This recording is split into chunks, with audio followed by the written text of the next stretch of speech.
She was in a hockey camp. She always gives her 100% in everything that she's doing. And we were wondering, like, why is she so not trying? Looking back now, she was probably pretty sick at that time. And that morning, when she was really sick here, she couldn't do anything. She was drinking a lot of water. She couldn't get off the couch, she couldn't walk. So I called my mother. She do get low blood sugar sometimes, so she had a checker. And she came up with her checker. Mom said, I gotta check myself because I don't think that's correct. There's no way that's right. And Mom just said, go pack your bags, we got to go. And the ambulance took her, and then we went to the Janeway, and then that's when it all started.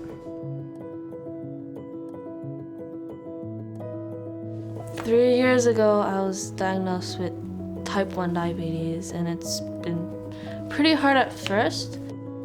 She was a little bit, she was scared and didn't know what was going on, so.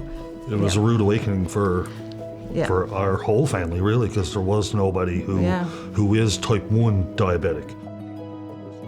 For a small province, we have the third highest incidence of type 1 diabetes in the world. It's Finland, Scandinavia, and then us. Lots of kids, young adults, lots of adults living with type 1. Well, what got me the most as a parent, when she asked the doctor, can I play hockey?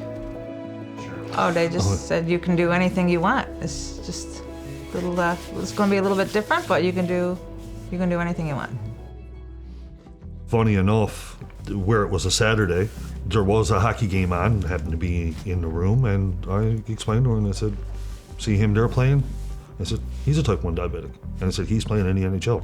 It just affected us more than it affected her. She from the beginning, she just didn't let it stop her. It's something else that just is with her now, and took it in stride and started to run. It doesn't really get me down. Not really.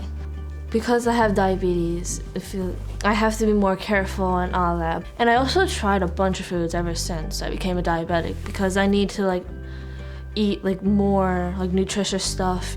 So it's a lot of planning, it's a lot of time, it's a lot of thinking about it all the time in the background. And Clarke and her family do a fantastic job. They've adapted to it very well, but it's there, and it can be trying over time, certainly. Now it's just my everyday life. I just can't imagine myself without it.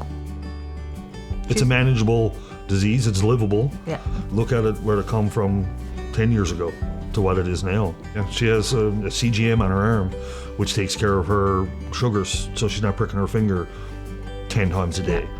She has an insulin pump where she only has to do 1 injection for 3 days instead of 4 a day, what she was doing first. And the diabetic team is available 24 hours a day, 365 days a year. The Janeway has that line there. It saved us. To anyone out there that's going through the same thing as I am, just because you have diabetes doesn't mean you can let it take you down. Thank you to anyone that was working at the Janeway. You have saved my life, and you have made me feel a lot better, so thank you.